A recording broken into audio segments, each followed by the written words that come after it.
कई बार लोगों को लगता है कि मंदिर जाना तो रेस्टोरेंट जाने जैसा ही है। जैसे रेस्टोरेंट में गए और ऑर्डर दिया, पिज़्ज़ा लाओ, पास्ता लाओ, समोसा लाओ, मसाला डोसा लाओ, कोका कोला लाओ, थम्स अप लाओ।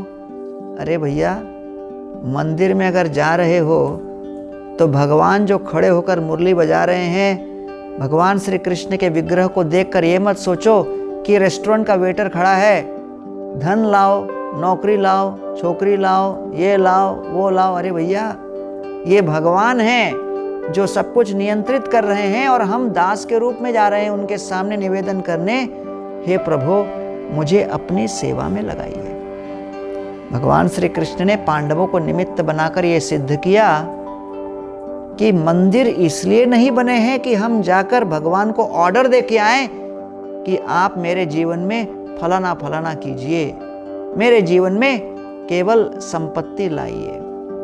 तो इसलिए आज जो भारत में लगभग 20 लाख मंदिरों में श्रद्धालु जाकर प्रार्थना कर रहे हैं, हम उन श्रद्धालुओं को चेतावनी देते हैं कि इन दो मनोभाव को लेकर मंदिर में न जाएं। क्या? कि हे भगवान, आप हमारे संपत्ति को बढ़ाइए और विपत्ति को घटाइए। Increase my prosperity and decrease my adversity. These seem to be the two main questions and prayers in people's mind when they go to a temple.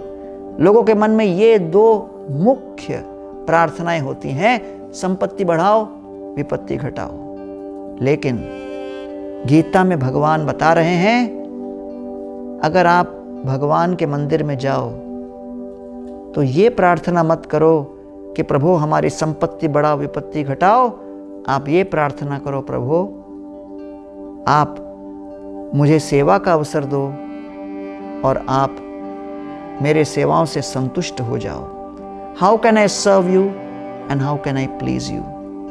तो मंदिर इसलिए बने हैं और गीता ये बताती है कि चाहे कोई बड़े से बड़ा शुद्ध भक्त क्यों न हो, यहाँ तक कि भगवान श्री कृष्ण के माता पिता जैसे वसुदेव और देवकी, या पंच पांडव, या प्रहलाद महाराज, या जितने भी भक्तों का नाम ले लो जिनको साक्षात भगवान के दर्शन भी हो गए, भगवान कहते हैं कि इस भौतिक जगत को मैंने इस तरह बनाया है कि आदि दैविक ब्रह्मांड से दुख, आदि भौतिक दूसरे जीवों से संताप और दुख, और आध्यात्मिक अपने ही मन और इंद्रियों से उत्पन्न दुख अनिवार्य है।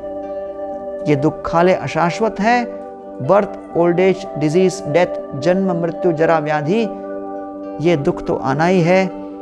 इसलिए मंदिरों में जाकर प्रार्थना कीजिए सेवा के लिए और भगवान को संतुष्ट करने की क्षमता के लिए।